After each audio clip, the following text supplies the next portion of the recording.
আত্মসমদ নয়, ক্ষমতাকে প্রশ্ন করাই গণমাধ্যমের কাজ। আমরা প্রশ্ন করতে চাই আপনার হয়ে, জানতে চাই আপনি যা জানতে চান। শুরু করছি গ্লোবাল টেলিভিশনের নিয়মিত আয়োজন আর কাবল প্রশ্নগুলো সহজ। এই অনুষ্ঠানে আমরা চলমান ঘটনার নানান তথ্য ও বক্তব্য তুলে ধরি। অতিথিদের কাছে জানতে চাই সেসব তথ্য ও বক্তব্যের প্রতিক্রিয়া ও বিশ্লেষণ। সঙ্গে আছে আমি সাইদ খান। আমাদের আজকের বিষয় দেশ জুড়ে আগুন সন্ত্রাস, উদ্বিগ্ন সাধারণ মানুষ। এ বিষয়ে আলোচনার জন্য আমাদের সঙ্গে যুক্ত আছেন সাবেক সংসদ সদস্য ও রাজনৈতিক বিশ্লেষক গোলাম মাওলা রনি এবং ফিনান্সিয়াল পোস্টের প্রধান সম্পাদক এম এ আজিজ। আপনাদের দুজনকেই স্বাগত জানাচ্ছি। রনি ভাইকে দিয়ে আলোচনা শুরু করতে চাই। রনি ভাই, রাজনীতিতে আগুন সন্ত্রাসের টার্মটি একেবারেই নতুন নয়, বেশ পুরনো, মডেলও পুরনো। একই কায়দায় আবারও শুরু হচ্ছে। গত 2-3 দিন ধরে রাজধানীতে বেশ কয়েকটি যাত্রীবাহী বাসে আগুন, এবং আজকে দেখলাম যে ব্রাহ্মণবাড়িয়াতে গ্রামীণ ব্যাংকের কার্যালয়ে পেট্রোল ঢেলে আগুন ধরিয়ে দিয়েছে। সেখানে বলা হচ্ছে যে এখনো পর্যন্ত যে বিক্ষিপ্ত জনগণ। এই যে রাজনীতিতে আগুন, এটা কি রাজনীতির আগুন না আগুনের রাজনীতি, কোনটি? প্রথমত হলো যে রাজনীতিতে মানুষ যখন বিশ্বাস হারিয়ে ফেলে নিজেদের উপর এবং প্রতিপক্ষের উপর, আপনার সঙ্গে আমার একটা ফাইট হবে, তো ফাইট করতে গিয়ে যখন আমার কাছে মনে হবে যে আপনি প্রপার হয়তো আমার সঙ্গে ফাইট করবেন না, আপনার হাতে একটা বিষ মাখা চাকু আছে, ছোরা আছে, কুস্তি করতে করতে আপনি সেটা আমার পেটের মধ্যে ঢুকিয়ে দিতে পারেন, তাহলে এক্ষেত্রে কী হলো, আমি আপনাকে বিশ্বাস করছি না। সেকেন্ড থিং হলো, আমার নিজেকে বিশ্বাস করছি না যে আপনি এত শক্তিশালী, আপনার সঙ্গে আমি পারবো না। তখন দেখা গেল যে আমি নিজে আপনার পেটে চাকু মারার জন্য যা সন্ত্রাসের আশ্রয় নিলাম। রাজনীতিতে একই অবস্থা। রাজনীতিতে তখনই সন্ত্রাস আসে, মানে রাজনীতির সর্বোচ্চ যুদ্ধ হলো বাকযুদ্ধ। আপনি একে অপরের বিরুদ্ধে কথা বলবেন, কথার মার প্যাচে প্রতিপক্ষকে ঘায়েল করবেন, কিন্তু সেটা না করে যখন শক্তি প্রয়োগ আসে, হাতাহাতি মারামারি আসে এবং সন্ত্রাস আসে, এটার দুটো শর্ত হলো যে নিজের প্রতি আস্থা থাকে না আর প্রতিপক্ষের প্রতি আস্থা থাকে না। এখন যে এই যে অগ্নি সন্ত্রাস যা কিছু হচ্ছে, এক্ষেত্রে সরকার এবং রাজনৈতিক দলগুলো এবং যারা এই কাজ করছে, আমরা জানি না যে কে এই কাজটা করছে, কেউ তো দায় দায়িত্ব নিচ্ছে না। যদিও 2-1 হাতে নাতে আটক হয়েছে, তারা আওয়ামী লীগের কর্মী বলে এখনো পর্যন্ত জানা গেছে, কিন্তু আওয়ামী লীগের একেবারে পদবি সরকারের পক্ষ থেকে ওইভাবে জাস্ট আমরা ঢালাওভাবে তো জুডিশিয়ারি না হওয়া পর্যন্ত হচ্ছে না। এখানে যে ঘটনাগুলো ঘটছে, আমাদের বক্তব্য হলো যারাই এই ঘটনাগুলো ঘটাচ্ছে তাদের নিজেদের প্রতি আস্থা নেই, যে আমরা রাজনীতির যে ব্যাকরণ আছে সেই ব্যাকরণ মেনে লোকজনকে বুঝিয়ে জনকল্যাণ করে প্রপার ওয়েতে আমাদের যে ক্ষমতায় যাওয়ার যে অভিলাষ, প্রতিপক্ষকে পরাজিত করার যে কৌশল, সেটা আমরা রাজনীতির গ্রামার মেনে করব। তার মানে হচ্ছে রাজনৈতিক দলগুলোর যে ন্যারেটিভ, পলিটিক্যাল ন্যারেটিভ, যেগুলো মানুষকে আকৃষ্ট করতে পারে, এগুলোর শূন্যতা দেখা দিয়েছে। প্লাস যে বললাম যে নিজের প্রতি তারা বিশ্বাস হারিয়ে ফেলেছে এবং প্রতিপক্ষের প্রতি বিশ্বাস হারিয়ে ফেলেছে, সরকারের প্রতি বিশ্বাস নাই। এই গেল এক। 2 নম্বর হলো যে অতীতের, যদি আমরা অতীতকে চিন্তা করি, তাহলে আপনি আওয়ামী লীগের জামানাতে বিএনপির জামানাতে আওয়ামী লীগের এরকম একটা খুব নাম করা, যাকে বলা হয় কুখ্যাত একটা ঘটনা ঘটেছিল দিদেন শেরাটন হোটেলের সামনে, এখন যেটি ইন্টারকন্টিনেন্টাল, ওখানে বিআরটিসি বাসে সেই গান পাউডার দিয়ে আগুন লাগিয়ে বহু মানুষকে মেরে ফেলা হয়েছিল। এরপরে এরশাদের জামানাতে আওয়ামী লীগের সেই চট্টগ্রামে তাদের যে জনসভার উপর ডাইরেক্ট ব্রাশ ফায়ার করে বহু মানুষকে, প্রায় 20-25 জন মানুষকে মেরে ফেলা হয়েছিল। তারপরে 2013 সনে যে অগ্নি সন্ত্রাসটা করেছিল তৎকালীন বিরোধী দল, বলা হয় জামাত এবং বিএনপি কাজটা করেছে। এর চাইতে বাংলাদেশে আসলে দীর্ঘমেয়াদে এই সন্ত্রাস হয়নি। পরবর্তীতে আবার এটাকে বিএনপি জামাত তারা বলার চেষ্টা করেছে, আওয়ামী লীগ সরকার এটাকে ওন করে নিজেরা বিএনপি জামাতকে অপদস্থ করার জন্য, তাদেরকে সন্ত্রাসী বানার জন্য এবং এটাকে অজনপ্রিয় করার জন্য তারা নিজেরা এই কাজগুলো করেছে। ফলে কি হলো দেখেন, যারা এই সন্ত্রাসী কর্মকাণ্ড করেছে আলটিমেটলি কিন্তু কোনো মীমাংসা হয়নি, কোনো পক্ষেরই কিন্তু লাভ হয় নাই, বরং হরতালের যে রাজনীতি, মাঠের যে রাজনীতি, সেই রাজনীতির একটা নর্মাল ফেনোমেনা যেটা ছিল ওটা চেঞ্জ হয়ে গেছে। আগে যেমন দেখা গেল একটা হরতাল হতো, পিকেটিং হতো এবং ক্ষয়ক্ষতি কিন্তু সীমিত, এটা প্রকাশ্যই হতো, পুলিশের সামনেই হতো, এসে লোকজন দাঁড়াতো, রিক্সাওয়ালাদেরকে নামাতো, তাদেরকে 2-4টা চড় থাপ্পড় মারতো, পাম ছেড়ে দিত, এই পর্যন্তই। তারপরে বড় জোর 1-2টা ককটেল বিস্ফোরণ করতো। জনগণের মধ্যে কোনো ভীতি সৃষ্টি হতো না? না, ভীতির সৃষ্টি হতো, মানে তারা বলছে আমাদের এখানে যাওয়ার দরকার, আজকে রিক্সা চালানো যাবে না। কিন্তু ওটাকে যখন রাষ্ট্রশক্তি প্রমোট করা শুরু করলো এর সাথে জমানার পর থেকে কৌশলে, বিশেষ করে 91 সাল থেকে ধীরে ধীরে দেখা গেল হরতালগুলোকে অকার্যকর যখন করার চেষ্টা করা হলো, গণতন্ত্রের যে স্বাভাবিক গতি সেটাকে বন্ধ করে দেওয়া হলো, তখন ধীরে ধীরে এটা সন্ত্রাসের রূপ নিল এবং সেই সন্ত্রাসটা বাড়তে বাড়তে আজকের যে জায়গাতে চলে এসেছে, এটা তো একেবারে রীতিমতো, মানে যতটা না ক্ষয়ক্ষতি হচ্ছে এর সাথে 1000 গুণ ভীতি চারিদিকে ছড়িয়ে পড়েছে। যেমন গত 2-3 দিন ধরে রাজধানীর মানুষ কিন্তু চলাচলে অনেক সতর্কতা অবলম্বন করছে এবং সতর্কতা কোনো লাভ হয় না। সবচেয়ে বড় ব্যাপার হলো যে এখানে কিন্তু মানে আওয়ামী লীগেরকে যে ভয় পাচ্ছে নট লাইক দ্যাট, মূলত হলো যে সরকারের প্রতি যে বিশ্বাস এবং আস্থা। যেমন এর সাথে বড় সন্ত্রাস তো 2014 সনে করা হয়েছে, 2015-16 সনে করা হয়েছে। তো তখন সরকারের প্রতি মানুষের একটা আস্থা ছিল যে ইয়েস, গভর্নমেন্ট ক্যান প্রোটেক্ট আস। কিন্তু এখন যে অবস্থা হয়ে গেছে যে সরকার আমাদেরকে প্রোটেকশন দেবে, আমাদেরকে রক্ষা করবে, এই বিশ্বাস নাগরিকদের মধ্যে নাই।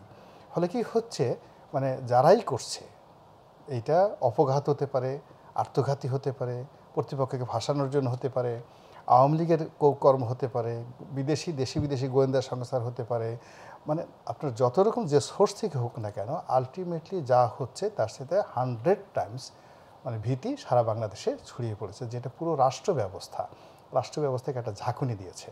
এমন ঝাঁকুনি দিয়েছে যে এখন মানে কি বলবো, পুলিশ মানে ওরা বলছে লকডাউন, পুলিশই লকডাউন কার্যকর করে ফেলেছে। ওরা শাটডাউন, মানে কথাটা আসলে ওরা বলবে শাটডাউন, কিন্তু এটা ভুলে বলে ফেলছে হয়তো লকডাউন। এখন সেই লকডাউনে চলতেছে। একটা তো লকডাউন তো এরকম হয় না, লকডাউন আপনি ঘরে থাকবেন, ঘর থেকে বের হবে না, কিন্তু এখন মিছিল করছে, মিটিং করছে, হরতালের মতো পিকেটিং যদি করা হয় তাহলে তো একটা লকডাউন হয় না, এটা অনেকটা শাটডাউনের মতো। তো সেই ওরা বলছে লকডাউন, আর আওয়ামী লীগ যেটা করছে তারা আসলে শাটডাউনের মতো কাজকর্ম করছে, হরতাল করতেছে। আর সরকার বেসিক্যালি লকডাউন প্রতিহত করতে গিয়ে, মানে শাটডাউন প্রতিহত করতে গিয়ে সরকার বেসিক্যালি এখন বলছে তোমরা লকডাউন পালন করো, তোমরা ঘরে থাকো, ঘর থেকে বেরোয়। সরকার জনগণকে ঘরে আটকাই দিচ্ছে, মানে পুরো জিনিসটা উল্টো হয়ে গেছে এবং পুরো জিনিসটাই মানে আপনার বক্তব্যে এটা কি ধরে নিতে পারি যে সরকার কিছুটা সফল করে দিচ্ছে কর্মসূচি? মানে ওই তো সরকার তো অবশ্যই সফল করে দিচ্ছে কর্মসূচি, এটা হলো সরকারের বললাম না তার নিজের প্রতি আস্থা নেই। মানে এর আগেও কিন্তু সেই আগের রিজিমে আমরা দেখেছি যে বিরোধী দলের কর্মসূচি কিছু হলে সরকার সেটি এমনভাবে কিছু অ্যাক্টিভিটি চালাতো যে সরকারি হরতাল চলতো না। এটা করেছে এই কারণে তো সরকারের পতন হয়েছে, মানে আওয়ামী লীগের পতন হয়েছে। তার মানে সেম পথেই এই সরকারও আছে। সেম পথে থাকবে না, কারণ হলো যে সেম কাজই করছে। আওয়ামী লীগ সরকারের যে ভুলগুলো ছিল সেটা হলো তারা মানে তাদের যে আইনগত ভিত্তি 14, 18, 24 তিনটে নির্বাচন আইনগত ভিত্তির ব্যাপারে তারা মুখে যা কিছু বলতো নিজেরাই সেটা বিশ্বাস করতো না। বর্তমান বাস্তবতাও অমনি। হ্যাঁ, এখন বর্তমান বাস্তবতা তারা বলতেছে আমরা বিপ্লবী সরকার, আমরা ওইটাই সরকার, কিন্তু তারা বলতেছে ঠিকই, কিন্তু তাদের মধ্যে সেই বিশ্বাসটা মানে দুটোই একেবারেই সেম প্যাটার্নে চলে যাচ্ছে ডে বাই ডে। রনি ভাই, এ বিষয়ে একটু সিনিয়র সাংবাদিক আজিজ ভাই আপনার কাছ থেকে একটু শুনতে চাই। আজিজ ভাই, দেখেন, আপনাকে ধন্যবাদ। মানে রনি ভাই কিন্তু একটি গুরুত্বপূর্ণ জায়গা তুলেছেন, যেটি হচ্ছে যে আস্থা এবং ভরসা কমে গেছে। ঠিক আগের সরকারের উপরে মানুষের যেমন আস্থা কমে গেছে, এই সরকারের প্রতিও মানুষের আস্থা কমে গেছে। দেখেন, এই যে বোম মারা এখন যা খুব বিচ্ছিন্নভাবে ঘটছে, এটা কিন্তু নতুন না। আপনি খেয়াল করে দেখেন, তত্ত্বাবধায়ক সরকারের আমলে পেট্রোল পাম্পে আগুন দেওয়া হয়েছে, 170 জন হরতাল করেছে, হ্যাঁ, এবং মানুষজনকে দিগম্বর করেছে, অনেক কিছু ঘটেছে বিএনপি জামাত মিলে। তা আমার বক্তব্য হচ্ছে, অভ্যুত্থানের পরে আমাদের প্রত্যাশাটা কী ছিল? শেষ দাবিটা ছিল আগে তো কোঠা বিসিএস পরীক্ষার জন্য, শেষে যখন রাজনৈতিক দলগুলো ব্যানার ফেলে ভিতরে ঢুকলো, তখন শেষ দাবি হলো ফেসিবাদের বিলোপ চাই। ফেসিবাদের বিলোপ চাই মানে রাজনীতিটা তো ঘুরে যাওয়া উচিত ছিল, অর্থাৎ একটা সুশাসন, আইনের শাসন, মানবিক বাংলাদেশ, গণতন্ত্র, এই দিকে তো দেশটা যাওয়া উচিত ছিল, কিন্তু সেটা কিন্তু যাচ্ছে না। এখন ধরেন ঠিক একই রকমভাবে অনাস্থা। ধরেন যারা করতেছে, আমরা দায়ী করতেছি যে আওয়ামী লীগের ধরেন থেকে এই লকডাউন ঘোষণা করা হয়েছে। এখন আপনার বিভিন্ন জায়গায় বিচ্ছিন্নভাবে বোমা হামলা, আগুন লাগানো ইত্যাদি ইত্যাদি হচ্ছে। বাসে ঘুমন্ত ড্রাইভার পুড়ে মারা গেছে, এরকম ঘটনা ঘটছে। এটা সবটা যে শুধুমাত্র পার্টিকুলার কিছু লোক বা টোকাই দিয়ে বা ছাত্রলীগ দিয়ে বা যুবলীগ দিয়ে করানো হচ্ছে তা না। বড় বড় পাওয়ারফুল গ্রেনেড আসে কোত্থেকে, এগুলো কিন্তু গভীরভাবে না, এখনো গ্রেনেড চার্জ হয়নি, ককটেলের বিস্ফোরণ আমরা দেখেছি। এখন রমনা থানার সামনে গাড়ি পড়ে দিচ্ছে, গাড়ি পড়ে দিচ্ছে, পুলিশের ভ্যান। আমার বক্তব্য হচ্ছে যে ধরেন এই যে এগুলো ঘটতেছে এবং এগুলো নিয়ে মানুষ আতঙ্কিত হচ্ছে। ধরেন স্কুলগুলো, ইংরেজি স্কুলগুলো বন্ধ হয়ে গেছে, বাংলা স্কুলগুলো বন্ধ, হ্যাঁ বাংলা স্কুলগুলো বন্ধ হয়ে গেছে। তা আমার কথা হচ্ছে যে যদি ধরেন আইনের শাসন রেস্টোর হতো, হ্যাঁ সুশাসন রেস্টোর হতো, তাহলে কিন্তু এরকম হওয়ার কথা ছিল না, এতটা হওয়ার কথা ছিল না, পাবলিকই ধরে ফেলতো। আমি দেখলাম আমার বাসার সামনে স্বেচ্ছাসেবক দলের ছেলেরা বসে আছে, তারা কারণ ছাত্র দল এবং ছাত্র শিবির কিন্তু মাঠে পাহারাতে নেমে গেছে, তারা মোড়ে মোড়ে আছে কিন্তু পাহারা দিচ্ছে। হয়তো কালকে যেহেতু দিন, কালকে চোরাগুপ্তা তো চোরাগুপ্তাই।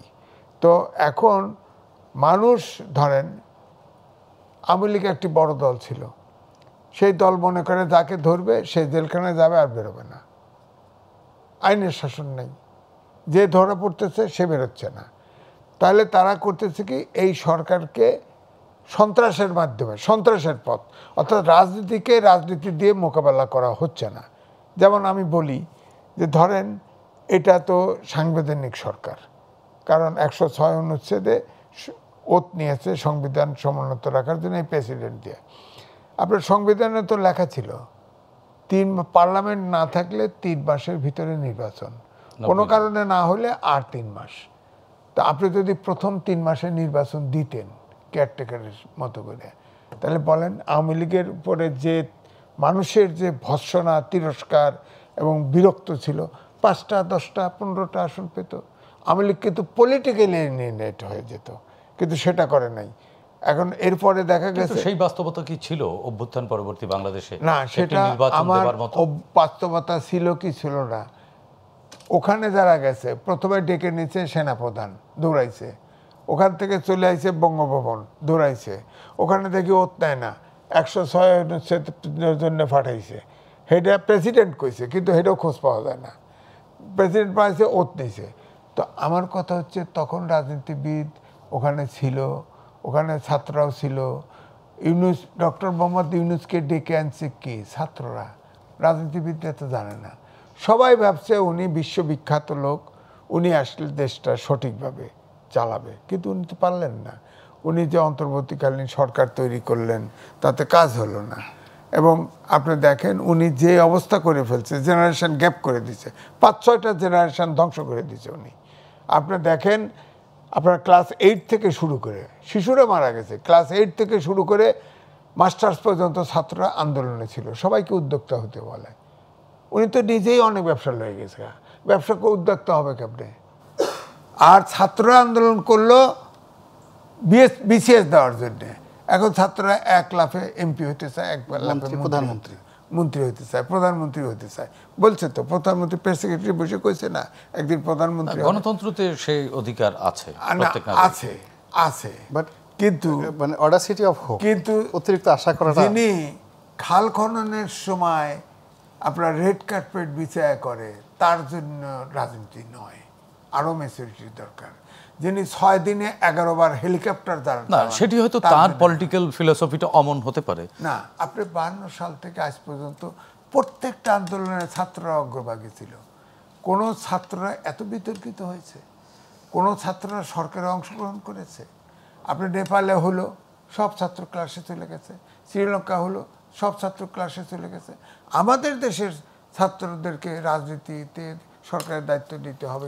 আপনি কি বলতে চাচ্ছেন যে ছাত্রদের ক্যাম্পাসে ফিরে না যাওয়া বা প্রফেসর ইউনূসের নেতৃত্বাধীন যে অন্তর্বর্তীকালীন সরকার তাদের ভুল ভুল পথে পা বাড়ানোর জন্যই কি বাংলাদেশ আজকে এই এক ধরনের দ্বিধাদ্বন্দ্ব চলে টালমাটাল অবস্থায়, অস্বস্তি না, টালমাটাল এর মধ্যে কিন্তু আবার নির্বাচন কমিশন ত্রয়োদশ জাতীয় সংসদ নির্বাচন অনুষ্ঠানের জন্য রাজনৈতিক দলগুলোর সাথে আগামীকালকে থেকে সংলাপ শুরু করছেন। সেটা তো করতেছে।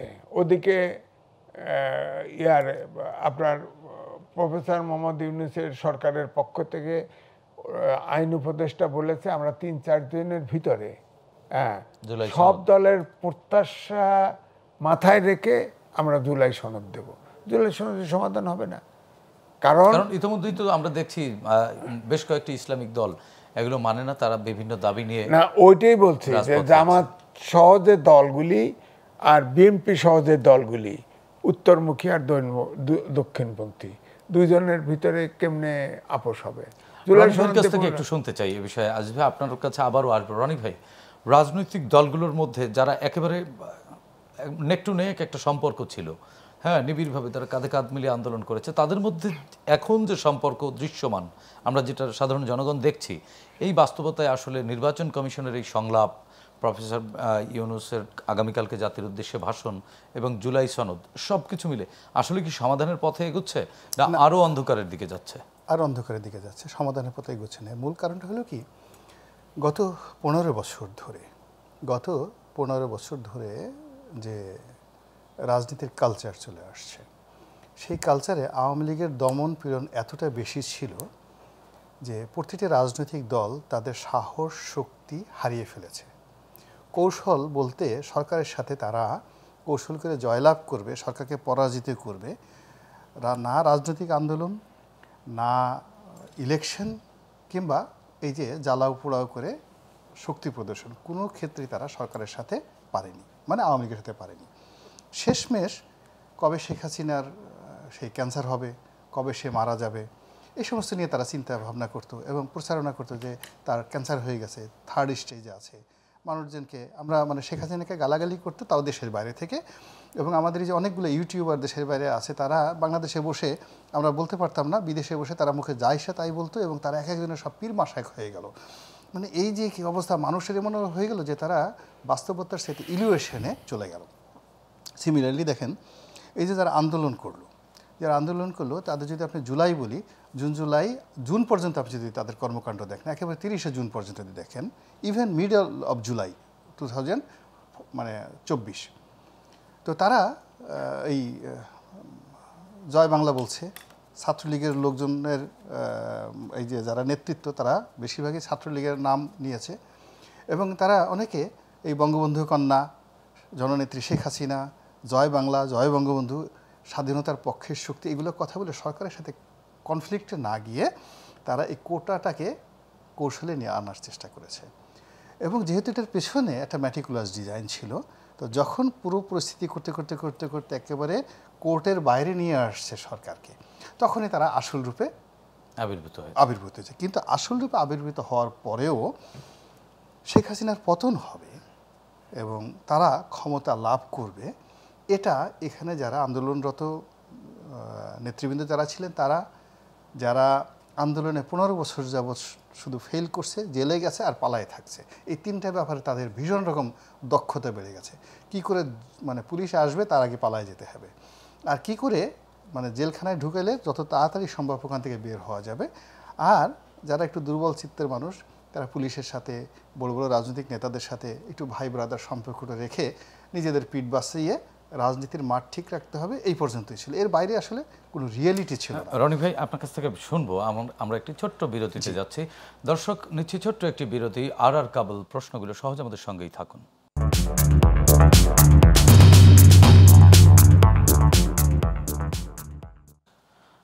দর্শক, বিরতির পর আবারও ফিরছি। আর কাবুল প্রশ্নগুলো সহজ। আমরা বিরতির আগে আলোচনায় ছিলাম রনি ভাই আপনার কাছ থেকে, আপনি বলেছিলেন যে রাজনৈতিক দলগুলো পালানো, জামিন এবং রাজনৈতিক বড় ভাইদের সাথে একটি সম্পর্ক রেখে। বললাম যে রিয়েলিটিটা চিন্তা করেন, যে ইনক্লুডিং ডক্টর মোহাম্মদ ইউনূস, তিনি নিজেই বলেছেন যে তিনি যখন প্যারিসে ছিলেন, হি ওয়াজ থিঙ্কিং যে তিনি এখান থেকে অন্য কোন দেশে গিয়ে থাকবেন, এবং তার লোক যারা ছিল সবাই তাকে পরামর্শ দিচ্ছিল, ডু নট কাম ব্যাক, মানে তিনি যেদিন প্রধান উপদেষ্টা হবেন তার ঠিক 8-10 দিন আগে তার যত ওয়েল উইশার তাকে সবাই পরামর্শ দিয়েছেন যে আপনি প্যারিস থেকে আর বাংলাদেশে আসবেন না, আসলেই আপনাকে জেলখানায় যেতে হবে। তাহলে তিনি মানসিকভাবে কতটা অবদমিত হয়ে পড়েছিলেন। এবং বিএনপি বলেন, জামাত বলেন, এনসিপি বলেন, এখন যারা নেতৃত্ব দিচ্ছে সকল রাজনৈতিক দলের নেতৃত্বের মধ্যে সরকারের একটা ভীতি ছিল। ফলে এদের কাছে যখন all on a sudden Sheikh হাসিনার পতন আসলো এবং নেতৃত্বের ভাটা কে নেতৃত্ব দেবে এই সিদ্ধান্ত দেওয়ার ক্ষমতা তাদের আসলো, বেসিক্যালি তারা ভয় পেয়ে গেছে। আপনি দীর্ঘদিন আকাশের চাঁদ দেখেন, হঠাৎ করে চাঁদটা এসে আপনার চোখের সামনে আপনার কাছে পায়ের উপর পড়ে গেল, আপনি জ্ঞান হারিয়ে ফেলবেন, পাগল হয়ে যাবেন। How it is possible?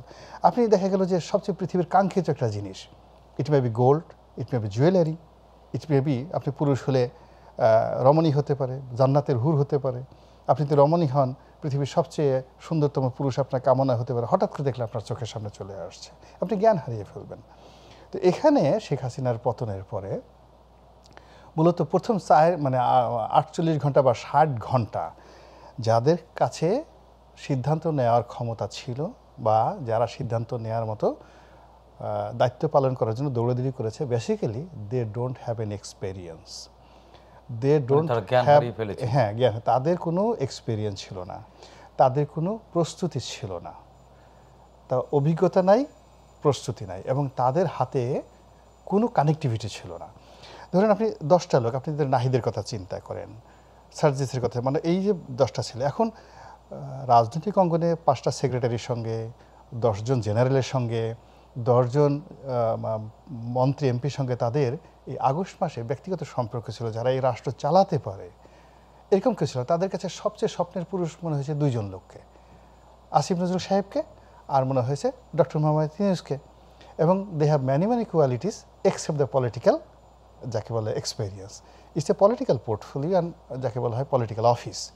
এখানে আপনার অন্য কোনো গুণাবলী না থাকলেও চলবে, শুধুমাত্র যদি আপনি রাজনীতি বোঝেন। আর এখন এই সরকারের যে কয়জন লোক আসছেন তাদের সব কিছু আছে কিন্তু পলিটিক্যাল নাই। 2 নম্বর হলো যে যখন একটা রাজনৈতিক 18 কোটি মানুষের এই যে টেম্পারেচার, তাপমাত্রা, এই তাপমাত্রাকে প্রশমিত করার জন্য প্রত্যেকটা ওয়ার্ডে একজন করে মেম্বার আছে, প্রত্যেকটি ইউনিয়নে একজন করে চেয়ারম্যান আছে, চৌকিদার আছে, এগুলো তো সবই তাদের রিপ্রেজেন্টেটিভ।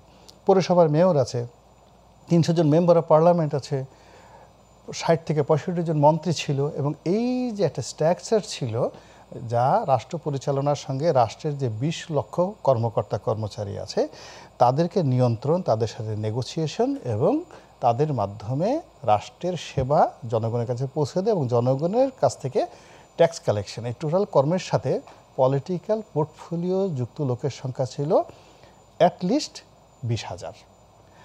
আর এই 20,000 লোকের সঙ্গে অন্তত পক্ষে 10 লাখ টাউট বাটপার ছিল, যারা টিয়ারকা ভিক্ষা চুরি করেছে, মানে এলাকাতে একটা ইকোনমি চাঙ্গা রেখেছে, তারপরে গুন্ডামি করেছে, তারপরে শেষে আপনার মানে এই চাঁদা কালেকশন থেকে শুরু করে প্রত্যেকটা জিনিসে 15 পর্যন্ত একটা সিস্টেমের মধ্যে চলে আসছে, কেউ টের পায়নি। তো এই কাজগুলো যখন অ্যাজ এ হোল আপনার এই 10,000 লোক চলে গেল, পালিয়ে চলে গেল, মানে 1 জন 2 জন না, শুধু মন্ত্রী এমপি না তো, তার সাথে এই 10,000, আর 10,000-এর সাথে সাথে যদি আরও যে 4-5 লাখ যারা টাউট বাটপার চাঁদা বাস, এই যে এলাকাতে ধরেন একজন পুলিশের কর্মকর্তা ঘুষ খায়, তার সাথে নেগোসিয়েশন আছে পাড়া মহল্লার মাস্তান, আবার এটা কালেকশন করার জন্য 4-5 জন আছে। প্রত্যেকটা রাস্তায় এরকম যদি আপনি লাইনম্যান ধরেন, তাহলে গুলিস্তানের যে কোনো একটা জায়গাতে একটা রাস্তার ট্যাক্স কালেকশনের জন্য অ্যাটলিস্ট 100 জন লোক জড়িত। 100 জন লোক তো চলে গেছে, তো রাতারাতি ওখানে নতুন 100 জন লোক সিলেক্ট হয়ে গেছে। তো সেই লোকগুলো কারা? ফলে কি হচ্ছে, এই যে জায়গাতে যে একটা ল্যাক অফ, যাকে বলা হয় এক্সপেরিয়েন্স, এবং lack of chain of command, এবং ল্যাক অফ ব্লাড সার্কুলেশন, এই কোনো জিনিসই ঠিকমতো হয়নি। অ্যাজ এ হোল এই 14 মাস যাবৎ আমরা একটা বিরাট দেহ নিয়ে আইসিইউতে পড়ে আছি, এবং একটা লাইফ সাপোর্ট দিয়ে আমাদেরকে বাঁচিয়ে রাখা হয়েছে। কিন্তু রক্ত সঞ্চালন বলতে রাষ্ট্রে যেটা বোঝায়, the economy as well as the political, তার যে ভাইব্রেশন, এবং তার সাথে সাথে রাষ্ট্রের স্টেটের যে মেশিনারিজগুলো আছে, এটার প্রপার ফাংশন একটা জায়গাতে হয়নি। না হওয়ার কারণে আজকে কি হলো, আজকে তো আজিজ ভাই যেটা বললেন যে আওয়ামী লীগের নাম তো আমরা ধরে নিয়েছিলাম যে 20 বছরের আওয়ামী লীগের সরেয়া নেবে না, এই কথা আমরা তো আমরা তো প্রথম 3-4 মাস শুধু এই কথা বলেছি যে এই বাংলাদেশে আগামী 20 বছর আওয়ামী লীগের সরেয়া উচ্চারণ করা যাবে না, ফলে স্টপ, আওয়ামী লীগ নিয়ে কোনো কথা বলার দরকার নাই, লেটস টক যে এখন আমরা রাষ্ট্র কীভাবে চালাবো। আমরা তো প্রত্যেকটা লোক প্রথম একেবারে 2024 সনের পুরোটা সময় ধরে ডক্টর মোহাম্মদ ইউনূস এবং তার সরকারের বিরুদ্ধে বিশ্বাস করেন আমরা কেউ একটা শব্দ করিনি, মানে ভুলও ধরার চেষ্টা করিনি, আমরা চেষ্টাই করিনি। আমরা সাথে তাকে দোয়া করেছি, আমরা চেয়েছি উনি আরেকটা নোবেল পুরস্কার পাক, আমরা চেয়েছি আমাদের দেশ মার্কিন যুক্তরাষ্ট্র সফল যাতে হয় সর্বাত্মক চেষ্টা করেছি। আমরা দোয়া করেছি যে আমেরিকার ডোনাল্ড ট্রাম্প, আমরা মানে ডক্টর মোহাম্মদ ইউনূসকে এত বড় মনে করেছি ডোনাল্ড ট্রাম্প বাংলাদেশে এসে ওনার সাথে দেখা করবে, যেহেতু ওনার সাথে এসে মাহাতির মোহাম্মদ ছিলেন না, কিন্তু এখন যে আনোয়ার ইব্রাহিম সাহেব আছেন উনি তো বাংলাদেশে এসে দেখা করেছেন, পূর্ব তিমুরের যে প্রেসিডেন্ট দেখা করেছেন, তো ডোনাল্ড ট্রাম্প ওনার সাথে দেখা করবেন। কিন্তু ও মাই গড 2025 সন থেকে এমন পরিস্থিতি হয়ে গেল যিনি লন্ডনে যাচ্ছেন ওনাকে দেখে মানে ওনার সাথে চলে গেল ব্রিটিশ প্রধানমন্ত্রী, আউট চলে গেল। উনি ইটালিতে গেছেন, ওনাকে রেখে ইটালির প্রধানমন্ত্রী চলে গেলেন মিশরে।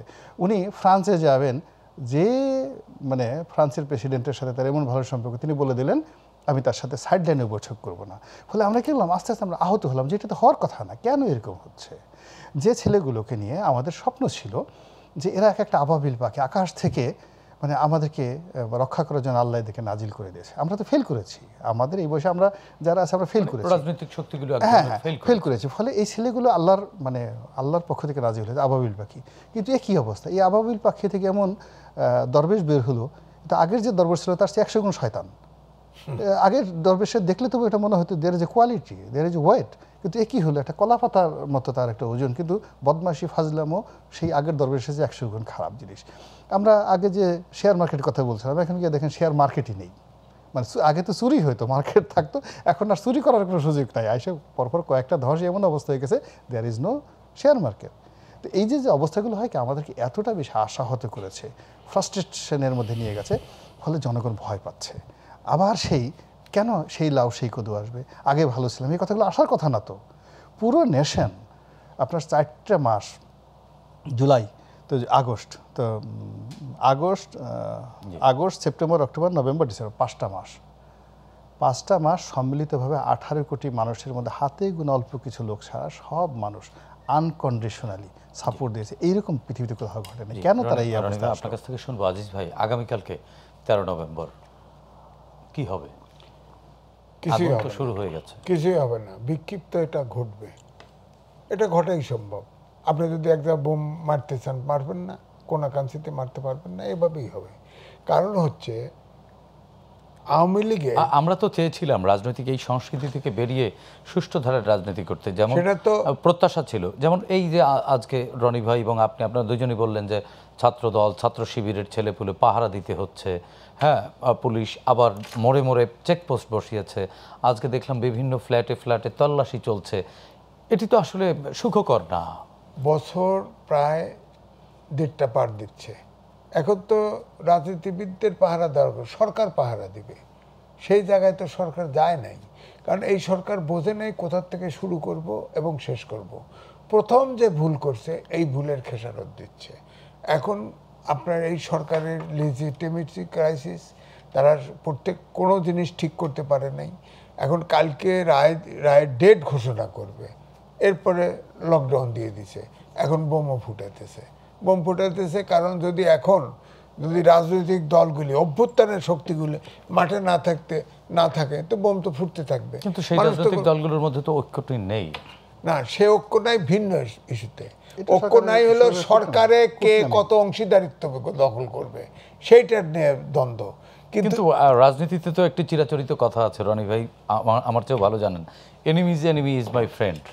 না, সবসময় তা হবে না, কারণ দৃশ্যমান কিন্তু সেটি হচ্ছে। এবারে যেটা হচ্ছে অভ্যুত্থানের শক্তি জাস্ট ক্ষমতার অংশীদারিত্ব কার কতটুকু বেশি হবে, এই কারণে এই গোলমালটা পাকাচ্ছে। তার কারণে এই বোম ফাটানোর সাহস করতেছে। যদি অভ্যুত্থানের শক্তি, শুধু বোমা ফাটায়নি, কিন্তু পুলিশের গাড়িতেও কিন্তু আগুন অলরেডি আমরা দিবে তো, সুযোগ পাইলে তো দিবে। কারণ হচ্ছে যে ধরেন এও তো আছে, এর ভিতরে তো ভাড়া করাও আছে। ছাত্রলীগের ছেলেরা ধরছে ভাড়া করে টোকাই ফোকাই জাতীয় টাকা দিয়ে দিতেছে, সে ফুটাই দিচ্ছে। তার মানে সেরকম পরিবেশ হয়ে গেছে বাংলাদেশে। আমার তো মনে হয় যে অভ্যুত্থানের শক্তি এক না হলে এই দেশই রাজনীতিবিদদের হাত থেকে ছুটে যাওয়ার সম্ভাবনা আছে। এই পরিস্থিতি ঠিক আছে। আপনার দেশে তো কোনো কিছু গোছানো নাই, কোনো নতুন করে দেশ চলছে না, নতুন কোনো প্ল্যানিং নাই। যেভাবে ফ্যাসিস্ট সরকার দেশ চালাইছে ঠিক এই সরকার একইভাবে চলছে। রনি ভাই তো বললেন যে আমরা নতুন একটা অন্ধকারের দিকে যাচ্ছি। নতুন অন্ধকার তো ওই একই কথা, উনি ভদ্র ভাষায় বলছে, আমি বলছি আজকে ধরেন এই দেশটা যেভাবে তৈরি করা হয়েছে মানসিকভাবে এই জাতিটাকে 15 বছরে টোটাল করাপ্ট হয়ে গেছে মানসিকভাবে। যারা সৎ আছে তারা হয়তো সুযোগের অভাব, আপনি এভাবে বর্ণনা করতে পারেন। এই জাতিকে যদি গঠন করতে চান, যে জায়গাগুলো হাত দিতে হবে বিজ্ঞানের যুগে, আপনার শিক্ষাকে, আপনি 11টা সংস্কার কমিশন করছেন, শিক্ষায় হাত নাই। তারপরে ধরেন এখানে দরকার, এখানে শুনতে আপনার খারাপ লাগবে যে বেলোভেলেন ডিক্টেটর দরকার, লিকুয়ান দরকার, ছোট্ট দেশ, একটা জেলে পুল্লি, সেখান থেকে রাইট ম্যান রাইট প্লেসে বসাইছে এবং সততা। কে লিখুয়ান? আপনি তো বলছেন সুযোগের অভাবে সবাই ভালো আছে। Singapore, Malaysia. বাংলাদেশে কি লিখুয়ান আছে? হবে না কেন? কেন? জিয়াউর রহমান ছিল। রনি ভাই এবং আপনারা জিয়াউর রহমানের আলোচনায় তো আরে আপনি এরকম বলেন কোনো না, ব্যক্তি দেখছি শহীদ না। প্রেসিডেন্ট জিয়াউর রহমান যে ক্রাইসিসে দেশের দায়িত্ব নিল, এর চেয়ে খারাপ ছিল, এর চাইতে খারাপ অবস্থা ছিল। পুরো বঙ্গবন্ধু মেরে আর্মি ডিস্ট্রয় করে ফেলা করেন তাহের, সে তো গোছা করছে।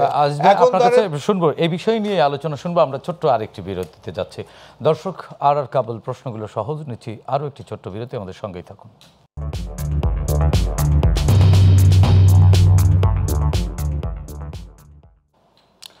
দর্শক, বিরতির পর আরও একবার স্বাগত জানাচ্ছি আর কাবুল প্রশ্নগুলো সহজ।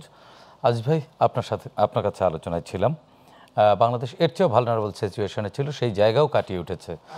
লিকুয়ানের উদাহরণ দিয়েছিলেন। 3 থেকে 7 নভেম্বর 1975 ওই সময়টা আপনি দেখছেন কিনা আমি জানি না, আমরা তো সচক্ষে দেখছি। এর মতো ভার্নাবল সিচুয়েশনে বাংলাদেশ কোনোদিন পড়ে নাই।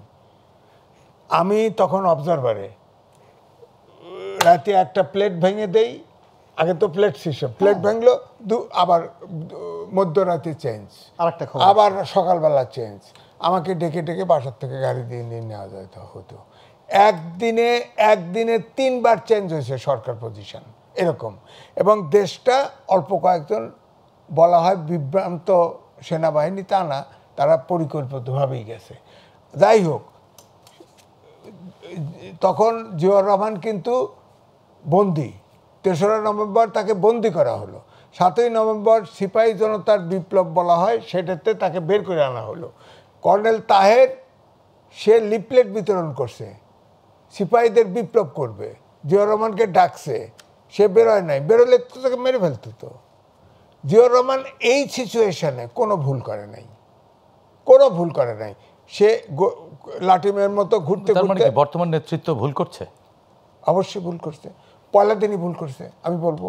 পয়লা দিনে ইউনুস পম্পকে ডেকে আনছে, ডেকে এনে সেনাবাহিনীর কাছে গেছে না, ওখান থেকে সেনাবাহিনী বুক করে নিয়ে এসে বঙ্গভবনে নিয়েছে না, নিয়ে ওই দিন অভ্যুত্থান ওতনা হয়েছে এই সরকারকে। আর ইউনুসকে ছেড়ে দিছে তার উপদেষ্টা বানানোর জন্য। সব এনজিওর লোক, 2টা মাস্টার আর 2টা সব একটারও পলিটিক্যাল ব্যাকগ্রাউন্ড নাই, যার ফলে এই রাষ্ট্রটা ফোকলা বানা ফেলাইছে। এবং ইউনুস সাহেব কত বেনিফিট নিছে বলেন? আপনার গ্রামীণ ব্যাংকের 4.5 কোটি টাকা সুদ মওকুফ করছে, গ্রামীণ ফোনে সে প্রায় 7,000 কোটি টাকা মওকুফ করছে। আবার টেসলা নিয়ে আইছে, ওই যে কি একটা, ওই যে টেলিফোন আমেরিকান কোম্পানি, ইন্টারনেট কোম্পানির, হ্যাঁ কোম্পানি টেলিফোন লাইন নিয়ে আইছে। আরে ভাই, যারা টাকা লাগতো তারা তো দেশ থেকে চলে গেছে, ওটা আর বেচতে পারতেছে না। এখন স্টারলিং কিনবো কে? ওর তো রেট কে কিনবে? স্টারলিং ভালো, এটা ঠিক আছে, কিন্তু যারা ব্যবহার করবে ওরা তো টাকা নিয়ে ভেঙে গেছে আওয়ামী লীগের লোক। এখন তো স্টারলিং কেনার লোক নাই। ওনার গ্রামীণ মেডিকেল, ইউনুস মেডিকেল, ওনার অমক ব্যান পাওয়ার ব্যবসা পর্যন্ত নিছে। বলেন আপনি তো, ছেলেদেরকেও উদ্যোক্তা করে। 17 জন এই সরকারের অংশে আছে বিদেশি নাগরিক। দেশটা তো দেশের লোক চালাচ্ছে না, বিদেশিরা চালাচ্ছে। তো আমি যেটা বলছিলাম, শহীদ প্রেসিডেন্ট জিয়াউর রহমান তখনকার মতো ভালনারেবল দেশ ছিল না। কি হবে কি না হবে, সকালে একবার, বিকালে একবার, দুপুরে একবার সরকার পরিবর্তন হচ্ছে ভিতরে ভিতরে। যাক 3 তারিখ থেকে 7 তারিখে উনি বেরোলো। অনেকেই বলে যে 7 তারিখে বেরোলো, এরপরে প্রেসিডেন্ট যখন জিয়া রহমান যখন আসে মোস্তাকের মার্শালের দায়িত্ব নিল, বলে যে ওখানে আর্মিতে ইয়ে করছে, কুকরা মানুষ মারছে, সিপাহী অনেক মারছে, কি করবে? কর্নেল তাহের তো বিপ্লব করার জন্য এমন ইনডিসিপ্লিন তৈরি করছে, ওখানে আইনসম্মতভাবে কোর্ট মার্শাল করছে। সে কি করবে? ডিসিপ্লিন ফিরবে না? এখন যে আর্মি দেখতেছেন, আর্মি থাকতো না তো, সে তো একটা ডিসিপ্লিনে আছে। পুরো রাষ্ট্রটাকে ঠিক করছে সে, ঠিক সময়ে রিস্ক নিয়ে সে ঠিকই মুক্তিযুদ্ধের ঘোষণা দিছে 26 তারিখে। তো আমার বক্তব্য হলো, তারপরে সে দেখেন কৃষিতে উন্নয়ন করছে, মোটামুটি ঘুরে দাঁড়ানোর আপনার সূচনা গার্মেন্টস সে করছে, প্রবাসী সে করছে, সার্ভিস সেক্টরে চেষ্টা করছে। জিডিপি তো মেইন অবদান এইখানেই রাখে। এ পর্যন্ত কোনো সরকার পারছে? ভবিষ্যতে যারা আসবে নিশ্চয়ই তারা সেই দায়িত্বটি না। তাহলে তো জিয়াউর রহমান তো তার চাচাকে চিনত না। জিয়াউর রহমানের বাড়িতে আমি গেছি, যে পুরনো টেবিল রয়েছে, বিল্ডিং রয়েছে। এখন যে রাজনৈতিক নেতৃত্ব আছে তাদের মধ্যেও তো সেই সম্ভাবনা নেতৃত্ব আছে। এই বিষয়ে একটু রনি ভাইয়ের কাছ থেকে শুনতে চাচ্ছি। না, এখানে আসলে বর্তমান রাজনীতি নিয়ে কিছু বলার দেখা নেই। শুধুমাত্র সরকারের যে বর্তমান প্রবলেমটা আছে, এখন যেগুলো হচ্ছে, প্রথমত সরকার পথ হারাই ফেলছে। কেন পথ হারিয়ে ফেলেছে? সরকারের একটা সার্কেল আছে, এই সার্কেলের মধ্যে তাকে থাকা উচিত ছিল, এবং সেই সার্কেলের বাইরে তারা চলে গেছে। এখন আর সার্কেলের ভিতরে তারা আসতে পারে। সেই সমস্যা তো, সংকট তো রাজনীতিবিদদেরই সমাধান করতে হবে। না, রাজনীতিবিদ এখন পারবে না, বিকজ স্টিয়ারিংটা তো তাদের হাতে। আমি এখানে যে কথাটা বলতে চাই, আপনি দেখেন তারা যে কাজগুলো করার চেষ্টা করছে রাজনীতিতে, ধরুন ঐক্যমত্য, তারপরে সংস্কার, এগুলো নিয়ে তো দেখাচ্ছে। এই ব্যাপারে আমি আজকে পড়তেছিলাম যে খুব একজন বিখ্যাত দার্শনিক আছেন, সম্ভবত ইম্মানুয়েল কান্ট, আমার নামটা যদি ভুল হয়, বাট উদ্ধৃতি এটা খুব বিখ্যাত। উনি যেটা বলছেন, বোকারা এই মুহূর্তে যা করার চেষ্টা করছে বা যে জিনিসটা চাইতেছে, তারা জানে না যে আজ থেকে 1000 বছর আগে জ্ঞানীরা ওই কাজগুলো করে গেছেন এবং ওই কথাগুলো বলে গেছেন। তো এখন এই যে রাজনীতিতে ঐক্যমতে সরকার যা কিছু করার চেষ্টা করেছে 1000 বছর আগে, আজ থেকে 1000 বছর আগে এই বাংলাদেশের অনেক বড় বড় মানুষ এই কাজগুলো করার চেষ্টা করে গেছে, এবং তার ফলাফলটা বর্তমান যারা আছে তারা জানেন না। যার জন্য আমাদেরকে এই 8টা মাস ঐক্যমত্যের নামে, সংস্কারের নামে পুরো জাতির জীবন থেকে শেষ করে দিয়েছে গেল এক। এখন গণভোটে যাবে। এখন গণভোটে যাবে যে কাজগুলো, এই ব্যাপারে দেখেন একজন বিখ্যাত রোমান সম্রাট মার্কাস অর্লিয়াস, খুব বিখ্যাত, এবং দে শুড নো যে মার্কাস অর্লিয়াস কে, যাকে বলা হয় রাজর্ষি, রাজা অথচ ঋষি। ওনার মতো এত দার্শনিক সম্রাট আর পৃথিবীতে জন্ম নেয়নি।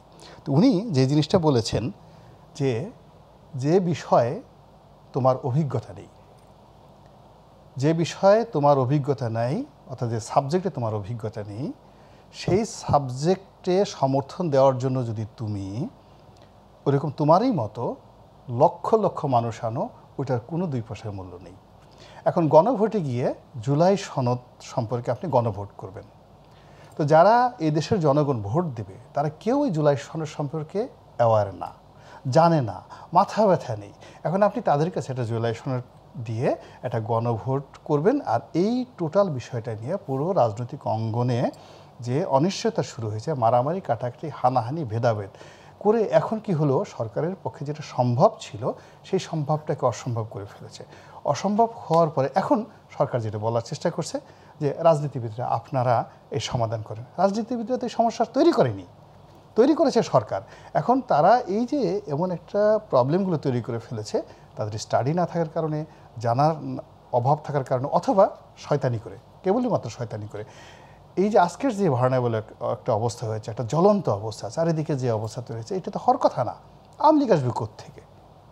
আওয়ামী লীগের এটা খুঁজে পাওয়া যাবে না। বায়োস্কোপ দিয়ে, বিজ্ঞাপন দিয়ে, টেলিস্কোপ দিয়ে আওয়ামী লীগকে খুঁজে পাওয়া যাবে না। কিন্তু এখন আওয়ামী লীগের ভয়ে আমরা সবাই তটস্থ হয়ে গেছি। এই যে তাদের যে কর্মকাণ্ড, এই কর্মকাণ্ড তো দায় তাদেরকে মেটাতে হবে।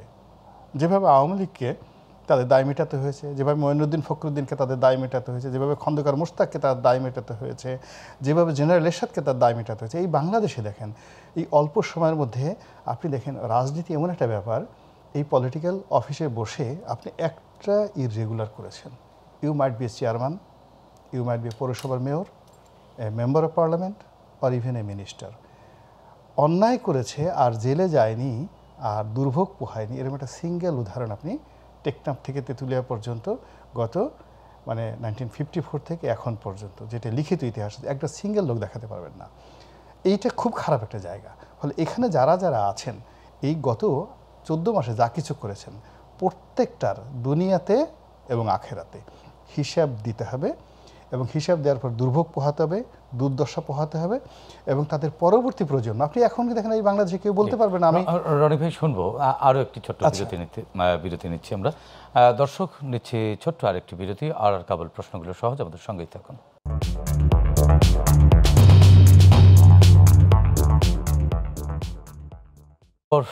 দর্শক বিরতির পর আরও একবার স্বাগত জানাচ্ছি আর কাবুল প্রশ্নগুলো সহজ।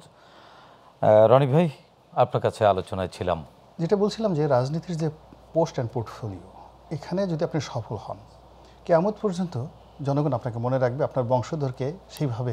এখনও শেরে বাংলাকে আপনি কেউ যদি এসে বলে আমি মাওলানা আব্দুল হামিদ খান বাসানের আত্মীয়, শেরে বাংলা ফজলুল হকের আত্মীয়, লোকজন আপনাকে সম্মান করবে। কিন্তু আপনি যদি মির্জাফরের নাতি হন, জগৎ শেঠের পুতি হন, আপনি যদি খন্দকার মোশতাকের শ্যালক হন, কিংবা দেখা গেল যে এই মঈনুদ্দিন ফখরুদ্দিনের আত্মীয় হন, মানে যারা রাজনীতিতে ভিলেন হয়ে গেছেন ইতিমধ্যে, তারা কিয়ামত পর্যন্ত তাদের পরিচয় দিতে পারবে না, পরিচয় লুকায় রাখতে হবে।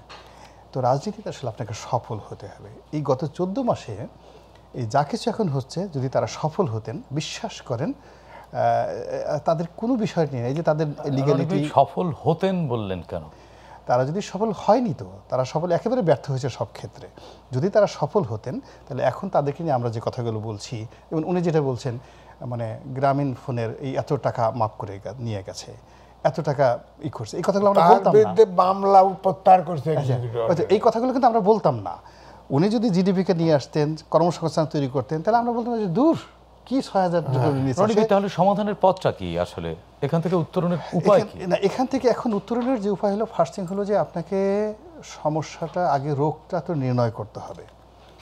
রোগ তো সবারই জানে, আমাদের না, আমরা সবাই জানলে হবে না। যে রোগাক্রান্ত সে তো বলতেছেন আমি রোগাক্রান্ত না, আমি পুরো সুস্থ, আমার যক্ষা হয় নাই, আমার নিউমোনিয়া হয় নাই, আমি সুস্থ একজন মানুষ, আমার ক্যান্সার হয় নাই, আমি হ্যাং করবো, আসেন আমার সাথে মেহেরদিন টানার, আমার সাথে সেই মানে যাকে বলে মোহাম্মদ আলী কিলে ফাইট করতে আসুক, আমি দেখাই দেবো। তারা তো এখন হুমকি দিচ্ছে। আজকেও সে বলতেছে যেখানে বাড়ি বাড়ি ভয়ের সেটা তল্লাশি করতেছে, যেখানে থানার সামনে পুলিশের গাড়িতে আগুন লাগাই দিচ্ছে, আজকের দিনে সে বলতেছে সে এমন একটা ইলেকশন করবে সারা পৃথিবী চমকিত হয়ে যাবে। মানে আমার বারবার শুধু মনে পড়লো যে একেবারে শেষ দিন পর্যন্ত আমি, যারা বড় বড় ডিক্টেটর পরাজিত হয়, শেষ দিন পর্যন্ত সে মনে করে হি ইজ রাইট। এখন ওই যে যমুনার মধ্যে এমন একটা মায়াজাল তৈরি হয়ে গেছে, ওখানে বসে তারা মনে করছে যে সারা বাংলাদেশ শুধুমাত্র ইনুস সাহেব আপনি 50 বছর থাকেন, আপনি যে ভালো করছেন, সব কিছু ভালো চলতেছে, যা কিছু করতেছে ছাত্রলীগ, নিষিদ্ধ ছাত্রলীগ, আওয়ামী লীগ, শেখ হাসিনা ভিলেন, তারাই কাজ করছে, আল্লাহর গজব নাজিল হবে এদের প্রতি, আপনি থাকেন স্যার, আপনি এদের প্রতি রাগ হবেন না। এই যে একটা আওয়াজের কারণে উনি তো স্বীকার করতে হবে যে আসলে আমার এই ভুলগুলো হয়েছে, আমার এই গ্রামীণ ফোনের এই কাজ করা ঠিক হয়নি, আমার একটা ম্যান পাওয়ারের লাইসেন্স নেওয়া ঠিক হয়নি, আমি বয়স্ক মানুষ, বুড়ো মানুষ, আমি কয়দিনই বাঁচবো, এই সময়টিতে বুড়ো বয়সে আমার হঠাৎ করে একটা ম্যান পাওয়ার একটা ইউনিভার্সিটির লাইসেন্স আমাকে কেন নিতে হবে, এই জিনিসগুলো তাকে তো স্বীকার করতে হবে। দ্রুত যদি সমাধান করতে চাই, এখান থেকে তো আমাদের ঘুরে দাঁড়াতে হবে, রাষ্ট্রকে তো আমাদের আগে ঘুরে দাঁড়াতে হলে বর্তমান যারা আছে তাদেরকে ভুল স্বীকার করতে হবে। জি রনি ভাই আপনার কাছ থেকে শুনবো সময় থাকলে। আজিজ ভাই আপনার কাছ থেকে একটু শুনতে চাই। রনি ভাই বললেন যে সরকারকে ভুলগুলোকে স্বীকার করতে হবে। সরকার শুধু না, রাজনীতিবিদদেরও ভুল স্বীকার করতে হবে। কারণ শুরুতে যখন ওত নিছে তখনই ভুলটা হয়ে গেছে, আর্মির কাছে যখন ধর্ণা দিছে তখনই শেষ। এইটাকে অভ্যুত্থান, এটা ঠিক অভ্যুত্থান, কিন্তু এটা একটা অভ্যুত্থান এবং বিপ্লবের ভিতরে পার্থক্য আছে। বিপ্লব হচ্ছে সরকারি কাঠামো এবং অর্থনীতি পুরোটা চেঞ্জ হয়ে যায়, আর অভ্যুত্থান হচ্ছে একটা সরকার পালায় গেছে। অভ্যুত্থান নাম ঠিক আছে, কিন্তু আপনারা এত কিছু করতে চান, তাহলে এটাকে বিপ্লব নাম দিলেন না কেন? আমরা তো কেউ বাধা দিতাম না।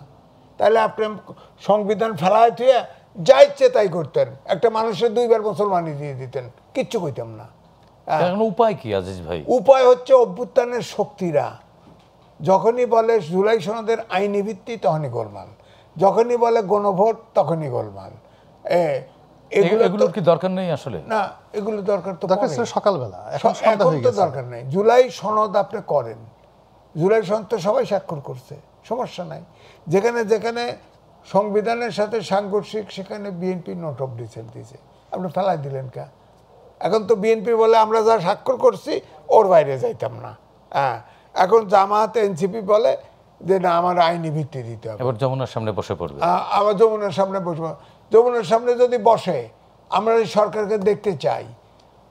শিক্ষকরা স্ট্রাইক করছে, আপনি সাউন্ড গ্রেনেড মারছেন, ফায়ার করছেন, লাঠিপেটা করছেন, তারা তুলে দিচ্ছেন, অথচ এশিয়ার মধ্যে আমাদের দেশে শিক্ষায় বাজেট কম এবং বেতন কম। তাদের সাথে নেগোশিয়েট করতেন, কম বেশি দিয়ে তাদের সান্ত্বনা দিতেন, দেন নাই তো তাদের লাঠিপেটা করে বিদায় করছেন। আমি বলবো যে যমুনার পাশে যায় রাজনীতিবিদরা বসতেছে, এটা তো অন্যায় দাবি, অন্যায় দাবি। আমরা দেখতে চাই তাদের কিভাবে মোকাবেলা করে সরকার, দেখতে চাই। তা আমার বক্তব্য হচ্ছে জুলাই সনদের আইনি ভিত্তি, গোলমালটা এখানে। সংবিধান ছাড়া কি করে সম্ভব? সংবিধান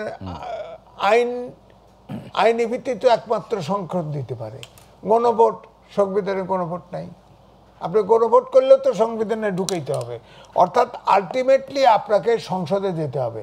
সংসদে গেলে যেটা এখনো সম্ভব ছিল এখন সম্ভব না, অ্যাটিটিউড দিকে সবগুলো অভ্যুত্থানের শক্তি একমত হয়ে এটা একটা আন্ডারস্ট্যান্ডিংয়ে পৌঁছাতে উচিত ছিল যে আমরা এই সংস্কার করব। সেটা দিয়ে সংসদ করে ইলেকশন করে সংসদে সেটা বাস্তবায়ন করতো, তাহলে সমাধান হইতো। ওনারা অভ্যুত্থানের যে এই যে ঐক্যমত্য কমিশন করছে, এটা তো আনসাইন্টিফিক, অবৈজ্ঞানিক। প্রত্যেকটা দলের আলাদা নীতি আদর্শ আছে, সবগুলো একসাথে হবে কি করে বলেন? আপনাকে ধন্যবাদ রনি ভাই, আপনাকেও ধন্যবাদ। প্রিয় দর্শক, আজ এ পর্যন্তই। এই অনুষ্ঠান আগামীকালকে সকাল 7টায় আবারও পুনঃপ্রচার হচ্ছে এবং আগামী রবিবার ফিরছি আবারও আর কেবল প্রশ্নগুলো সহজ ঠিক রাত 9টায় নতুন অতিথিদের সঙ্গে নিয়ে। ততক্ষণ পর্যন্ত ভালো থাকুন, সুস্থ থাকুন, গ্লোবাল টেলিভিশনের সঙ্গেই থাকুন।